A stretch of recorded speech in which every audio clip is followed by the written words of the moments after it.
নিরাপত্তাহীনতার অভিযোগকে তুলে দ্বিতীয় দিনের মতো কর্মবিরতি পালন করছেন জাতীয় চক্ষু বিজ্ঞান ইনস্টিটিউট ও হাসপাতালের চিকিৎসক, নার্স ও কর্মচারীরা। এতে বিপাকে পড়েছেন সাধারণ রোগীরা। বলছেন, চিকিৎসার পাশাপাশি খাবার ও ওষুধ নিয়েও বিপাকে তারা।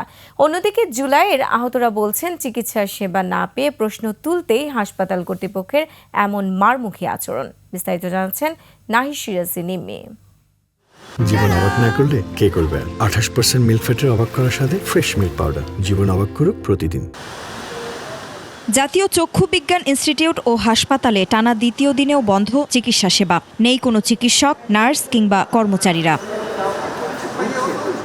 আসলে কি ঘটেছিল জুলাই আহতদের সাথে জানতে চাইলে প্রথমে কথা বলতে চাননি তারা। পরে বলেন, এই হাসপাতালে সঠিক চিকিৎসা সেবা না পেয়ে একাধিকবার রিলিজ চাইলেও সেটি মেলেনি। আমাদের কি ট্রিটমেন্ট চাওয়াটাই কি ভুল? আমরা সবার কাছে বলতেছি আমাদের সুচিকিৎসা দিচ্ছে না, আমরা যেটাই চিকিৎসা পাবো সেইখানে আমাদের লাগে পাঠাই দেবো, এখানে যদি ট্রিটমেন্ট না হয়। এই কথাগুলো আমরা বারবার বলতেছি, ওনাদের এটা আর কি ইগোতে লাগতেছে।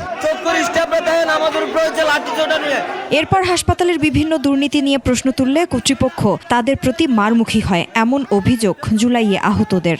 একটা মানুষের যে বেড দিবে 2000-3000 করে টাকা নেই, আবার ইমার্জেন্সিতে একটা ড্রেসিং করাইতে গেলেও টাকা নেই।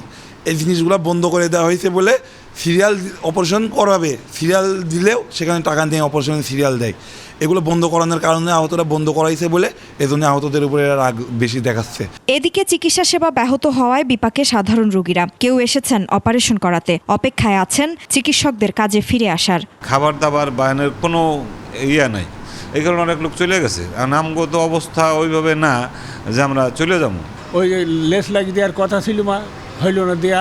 নার্সে এসে ওষুধ দিব, লোক নাকি খাওয়া দাওয়া মানে আজকে 2 দিন ধরে তো খাওয়া দাওয়াই বন্ধ। এখন আমরা চাইতেছি যে এখানে ডক্টর আসুক, নার্স আসুক, সবাই আসুক, আমাদের সেবা দেব। রোগীদের চাওয়া দ্রুত হাসপাতালের চিকিৎসা কার্যক্রম পুনরায় শুরু হোক।